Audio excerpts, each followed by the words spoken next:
What's happening po? Meron pong mapahayag si Governor Lacson na sabi niya nasa make or break moment na raw ang industriya ng asukal sa bansa. Do you agree? And what's happening? Bakit po make or break na po tayo? Okay. Ma'am, to explain lang po, no? Natapos po kasi yung season natin last year with an increase po of about 130,000 metric tons sa production natin sa raw. Okay. Ito po ay yung dahilan po nito is yung pagsikap po ng mga farmers natin. So raw producing po kasi tayo. Yung farmers natin are producers of raw sugar. And then yung raw sugar po, yun yung rini-refine po natin to become white sugar. So marami po yung raw sugar natin. Yung production po ng refineries natin ay hindi sapat po for the refined demand. So kaya po nag-angkat po yung gobyerno ng refined sugar. Okay. So ito po yung sinasabi nila na nag-over-import. But we never imported raw sugar po. So yung raw sugar price, nung umpisa ng niling, bumaba.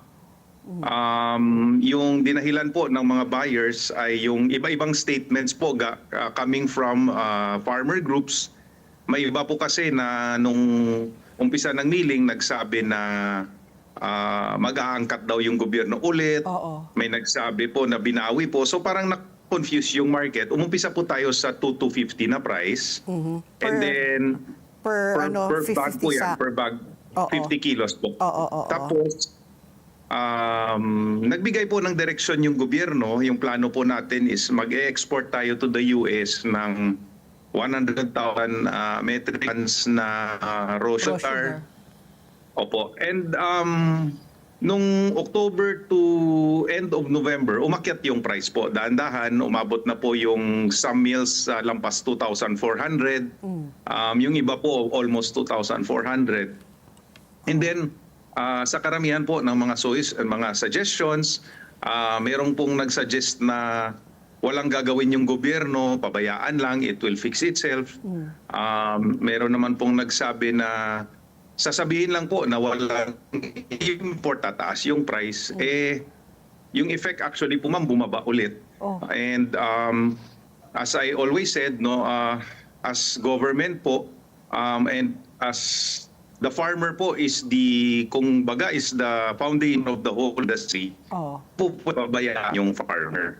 Yung statements naman po ni Governor Lacson, if tingnan po natin yung suggestions nila, is ganun din. Mag-declare lang ng no importation and then basically pabayaan. So I think after yesterday's bidding, we've seen po na doing such, just declaring no imports, walang general effect po sa price and kawawa ang lagay farmers din. So sabihin ko lang po, it's a time na talagang we have to come up with a policy.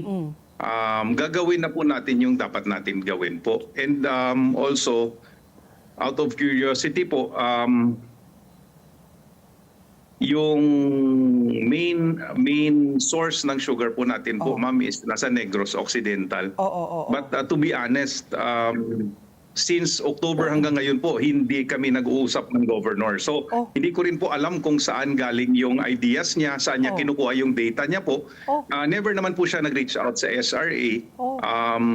So, medyo confusing din po sa amin na ganun po yung suggestion. And makikita niyo po yung pumirma ng suggestion, mayors from Panay po, hindi naman galing Negros. But then, we have to come up with a solution, ma'am. No? I don't want to finger point. Yung pinag-usapan po natin ni Secretary Chu Laurel po and ng SRA is SRA and DA is going to come out and find a solution to help the farmers. Kahit short-term solution, ma'am, dapat natin tungan yung farmers din. Dapat natin itaas yung presyo po.